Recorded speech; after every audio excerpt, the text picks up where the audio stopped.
Et il est quasiment midi, vous êtes sur BFM TV, le live se poursuit jusqu'à 13h, ravi d'être avec vous. À la une ce samedi, à la une le jour J pour les chauffeurs de taxi. Ils ont rendez-vous cet après-midi à 17h au ministère des Transports pour tenter de débloquer la situation.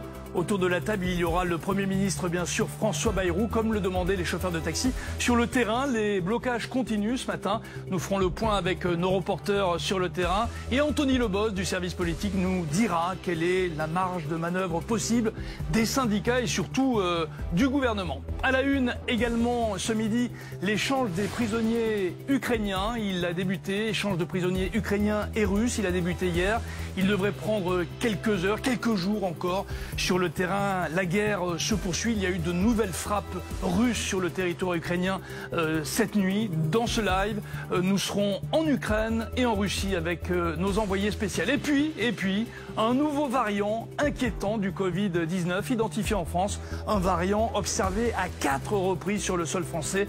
Une nouvelle souche responsable d'une flambée de cas en Chine notamment.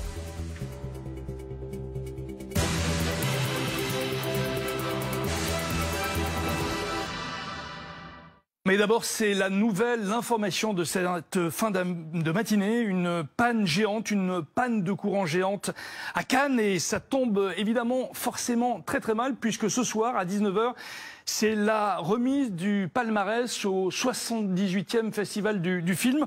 On va retrouver tout de suite notre envoyé spécial. Alors, pas face caméra avec de l'éclairage et un joli décor, la croisette, mais tout simplement au téléphone Claire Fleury, parce qu'il n'y a pas de lumière, c'est ça, pas d'électricité ?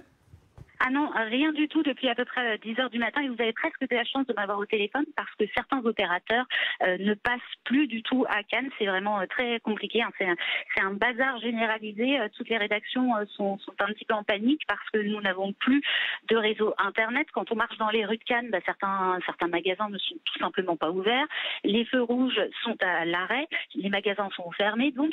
Et à l'inverse, le Palais des Festivals lui fait un petit peu figure de camp retranché parce que certes, ils ont subi sur les coups de 10h15, eux aussi la coupure d'électricité, les projections qui avaient lieu ont été arrêtées, mais le Palais des Festivals possède 3 groupes électrogènes et donc ils ont pu se raccorder sur ces groupes électrogènes et relancer donc les projections, les conférences de presse et les organisateurs me l'ont assuré, ils ont de quoi tenir jusqu'à ce soir, pas de risque donc pour la cérémonie de clôture.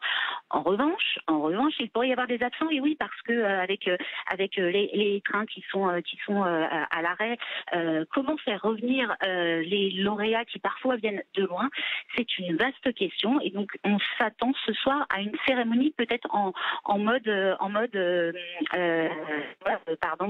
avec certains absents. Merci Claire Fleury.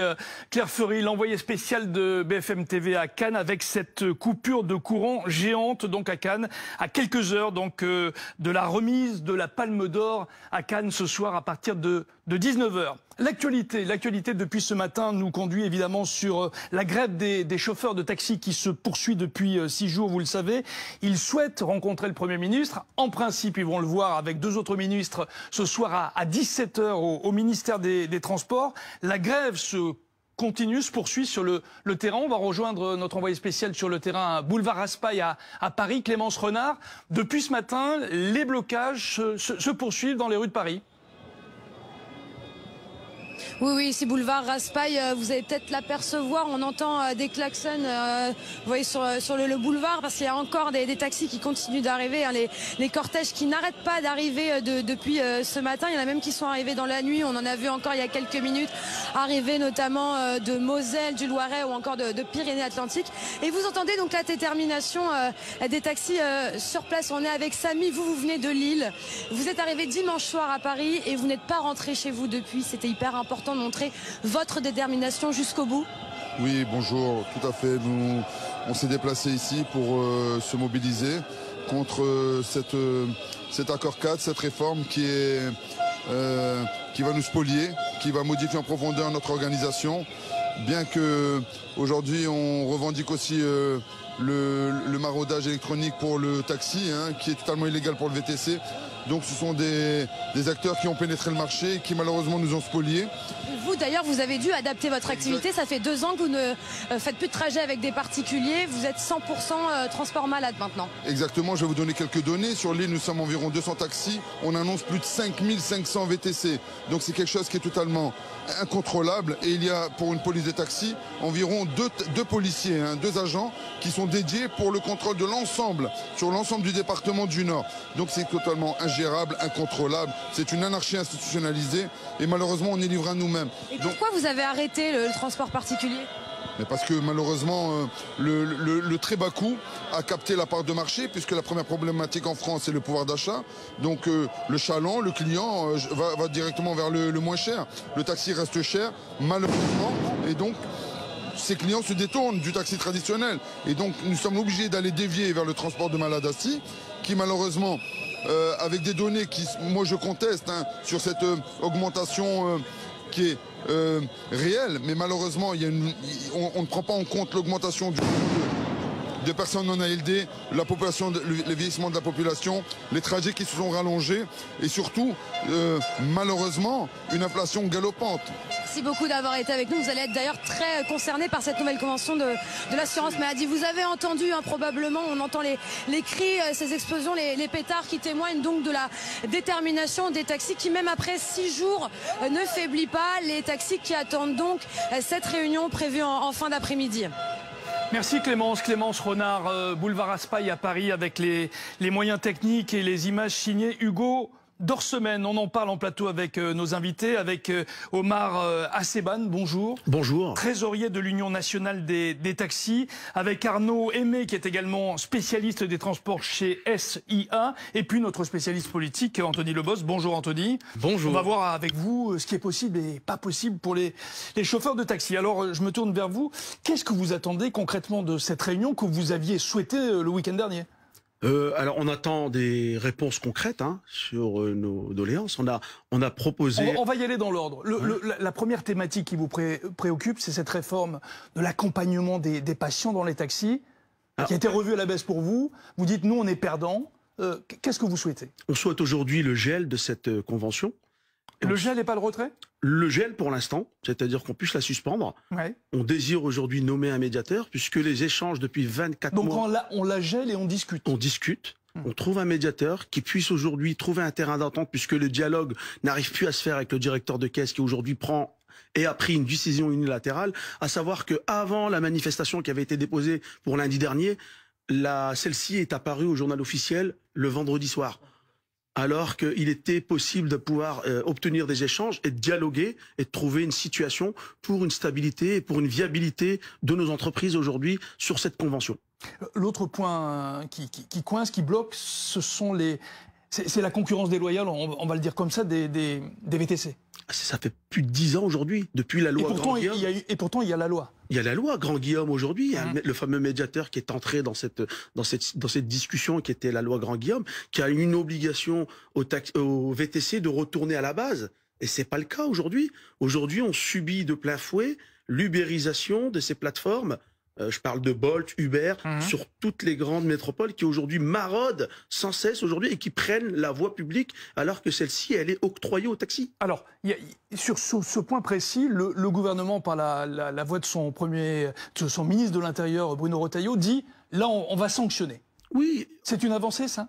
Une avancée, non, on sait qu'aujourd'hui... En gros, vous dites la loi n'est pas appliquée, il faut l'appliquer. On a 1 an d'emprisonnement, 15 000 € d'amende, c'est pas faisable. Parce qu'il y a une procédure qui est longue au niveau jugement.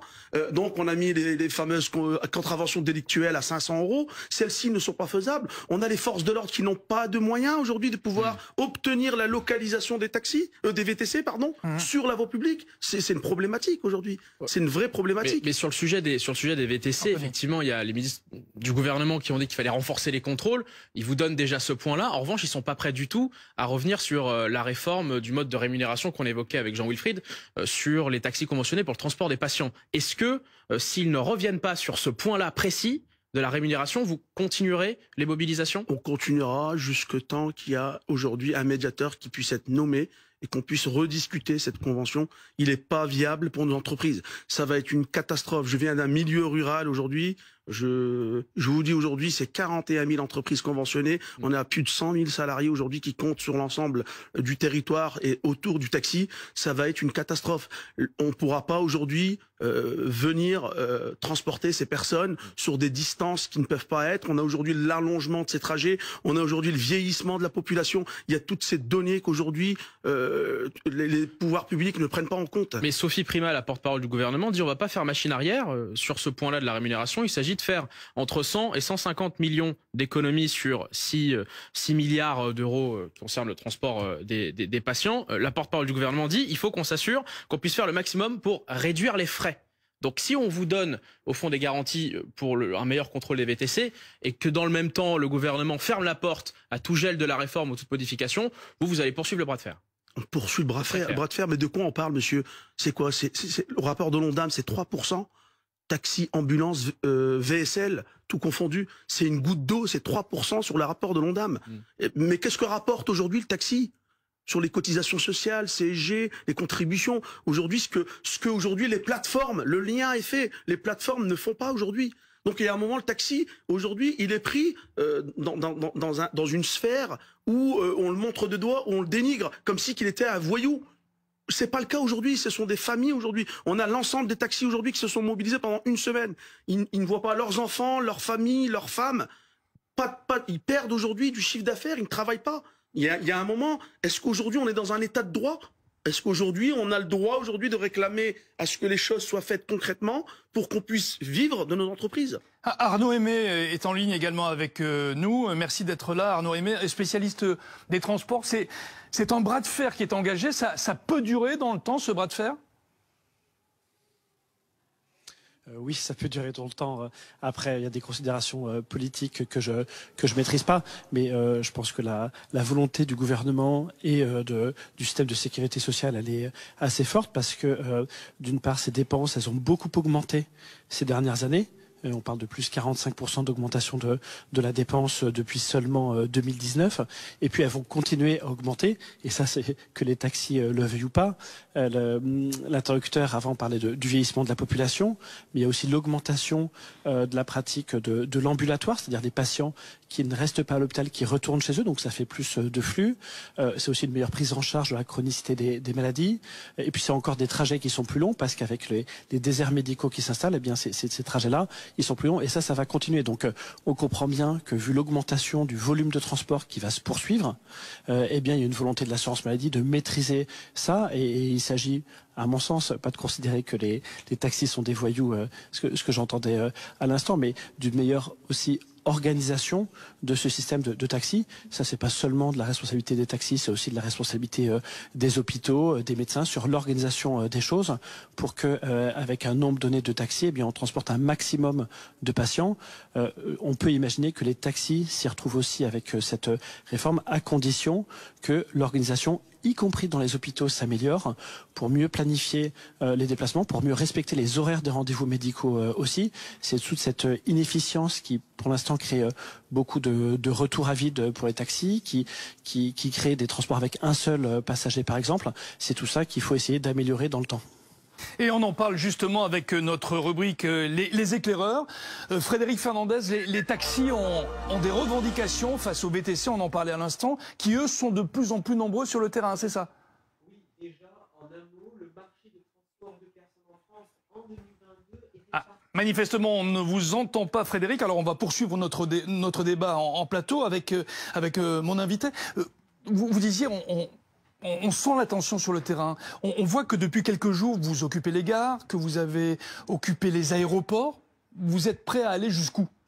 Mais aujourd'hui, les taxis ont pris conscience. L'ensemble des taxis sur le plan national ont pris conscience. Il y a des rotations qui se font aujourd'hui pour pouvoir récupérer. Et il y a une détermination des taxis. Mais je l'entends tout à l'heure, on dit sur le budget, nous on est prêt à discuter. On est prêt à trouver. C'est pour ça que vous demandez le gel et pas voilà, le retrait. On est complet. prêt à discuter, c'est-à-dire on est prêt à trouver aujourd'hui. On veut aujourd'hui pérenniser. Parce que vous comprenez que le système social. On veut le pérenniser. Vous comprenez que l'État a besoin d'argent. Bien sûr, mais on ne veut pas aujourd'hui. On veut pérenniser le système. Aujourd'hui, on a proposé à ce que la Caisse nationale d'assurance maladie puisse déterminer son tarif et qu'elle puisse trouver sur le ticket modérateur, par exemple, qui aujourd'hui va prendre la note. Il y a un moment, aujourd'hui, on ne peut pas, aujourd'hui, nous, venir porter la totalité des dépenses sur les taxis. Il va falloir trouver une solution, il va falloir trouver une ouverture, et j'en appelle au gouvernement aujourd'hui qui puisse prendre ses responsabilités et qu'on puisse trouver une issue à ce problème. Alors l'autre problème, ce sont les VTC. Frédéric Fernandez, les taxis ont des revendications face aux VTC qui, eux, donc sur le terrain, concrètement, sont de plus en plus nombreux. Oui, déjà en un mot, le marché du transport de personnes en France en 2022 est réparti entre 62 300 taxis et 47 000 VTC. L'écart tend à se réduire au fil des années. Et les taxis, eux, parlent de la concurrence déloyale des VTC à plusieurs niveaux. Alors, tout d'abord, bien évidemment, les taxis, eux, doivent acheter, vous le voyez, une licence. Cette licence est très onéreuse, entre 30 000 et 300 000 euros selon la ville où elle est achetée. Les VTC, eux, ne paient pas de licence. Les taxis sont soumis aussi à une réglementation très stricte concernant les lieux où ils peuvent marauder et stationner, là où de nombreux VTC ne respecteraient pas justement l'interdiction de maraude ou de racolages illégaux. À noter aussi que les taxis peuvent exercer au maximum sur autorisation administrative sur 4 départements, tandis que les VTC peuvent se déplacer librement sur le territoire pour être, par exemple, présent à des endroits où il y a une très forte affluence. Il faut aussi ajouter que la Fédération nationale des taxis réclame que l'accès aux gares ou aux aéroports soit réservé aux taxis et interdit aux VTC via la création, par exemple, de zones blanches. Sur tous ces griefs, eh bien, le ministère des Transports a proposé des contrôles renforcés et des amendes pouvant aller jusqu'à 1 000 €. Enfin, certains taxis demandent même une suppression des VTC, mais cela, attention, est impossible. Bruxelles est très claire sur ce point. Les VTC, c'est l'ouverture à la concurrence. On ne peut pas interdire cette pratique. On peut seulement l'encadrer. Anthony Lebos, c'est le nouveau caillou dans la chaussure du gouvernement, les chauffeurs de taxi? Le gouvernement va devoir quand même faire attention parce que l'année dernière, on se souvient de cette crise des agriculteurs. Le gouvernement n'y avait pas répondu rapidement et on a vu qu'elle s'est étalée quand même dans le temps et qu'elle était ensuite revenue quelques mois plus tard à la fin d'année 2024. Donc au fond, si le gouvernement ne répond pas clairement à ces préoccupations, à ces revendications de la part des taxis, ils seront prêts vraisemblablement à poursuivre la mobilisation. En revanche, pour ce qui est de cette réunion à Matignon, au ministère des Transports, aujourd'hui à 17 h, François Bayrou dit qu'il est prêt à écouter les revendications des fédérations de taxi. Ce que l'on observe, c'est que pour l'instant, ils ne sont pas prêts à bouger sur le sujet de la rémunération, sur le transport des patients pour les taxis qui sont conventionnés. En revanche, il y a des mesures pour renforcer les contrôles sur les VTC. Ce que l'on comprend de la part de votre témoignage, c'est que s'il n'y a pas de main tendue du gouvernement sur le sujet de la rémunération, la mobilisation va se poursuivre. Attention au sein du gouvernement, justement, pour essayer de répondre aux revendications des taxis. Sinon, c'est vrai que cette crise pourrait s'embraser et s'étaler dans le temps, d'autant qu'il y a un budget à préparer. Et si le gouvernement souhaitait effectivement donner des gages aux taxis, il faudrait, au fond, pour le gouvernement, trouver d'autres postes de dépenses et d'économies si, effectivement, il revenait sur cette réforme-là. Alors, justement, d'un mot, la suite, vous la voyez comment? Une collègue à vous nous disait tout à l'heure, on est prêt à s'engager dans le bras de fer et ça risque d'être très très dur. Non mais aujourd'hui, ça y est, on est aujourd'hui, on a été médiatisé. Aujourd'hui, l'opinion publique aussi prend part de ce sujet. L'opinion publique est derrière vous? Oui, aujourd'hui on a des patients qui aujourd'hui nous appellent. Mais au-delà des patients, l'opinion publique. L'opinion publique, on rencontre des gens aujourd'hui, même sur le boulevard Raspail et le voisinage aujourd'hui qui subit pendant 5 jours. Ce qui est quand même incroyable, c'est que on n'a pas eu, on a attendu hier, au bout du 5e jour, pour avoir une réponse. C'est quand même incroyable, quoi. On est on se pose la question où on vit. Et quand je reprends votre confrère sur les chiffres, sur le VTC, sur les plateformes, vous avez des éditorialistes, journalistes qui comparent l'Allemagne. L'Allemagne, par exemple, elle prend le cas sur les plateformes.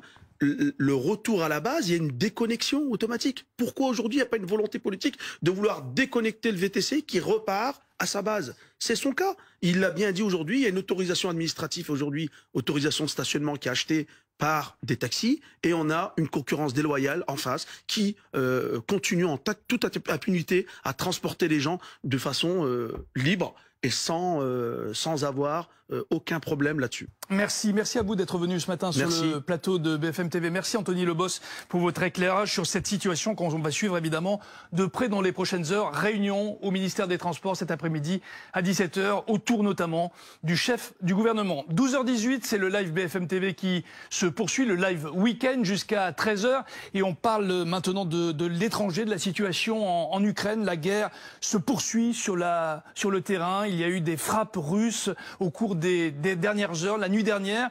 Alors justement, nous retrouvons sur place l'envoyé spécial de BFM TV, Marion Russell. Marion, on va parler dans quelques instants de la libération des prisonniers. C'est un des faits majeurs de la journée d'hier. D'abord, parlez-nous de ces frappes. À quel endroit et quel type de frappe ? Eh bien, des frappes massives comme Kiev n'avait d'ailleurs pas connu depuis plusieurs semaines. Alors, d'autres régions de l'Ukraine ont été touchées, mais aussi la capitale en son cœur. Alors ici, on est dans un quartier résidentiel de la capitale ukrainienne et vous allez le voir sur les images de Benjamin Danan. C'est cet immeuble, un de ces immeubles en tout cas, qui a été touché vraisemblablement par un drone et on le voit sur les images.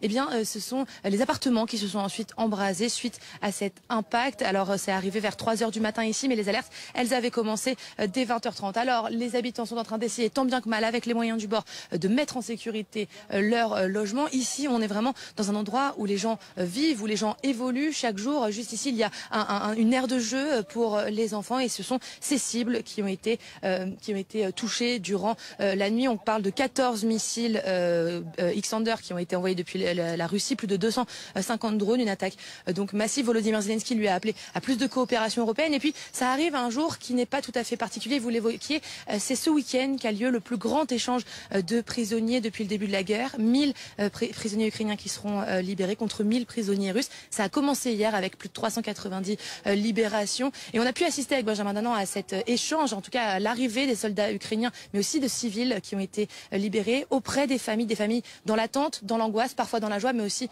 dans la déception. Je vous propose de regarder ce reportage justement.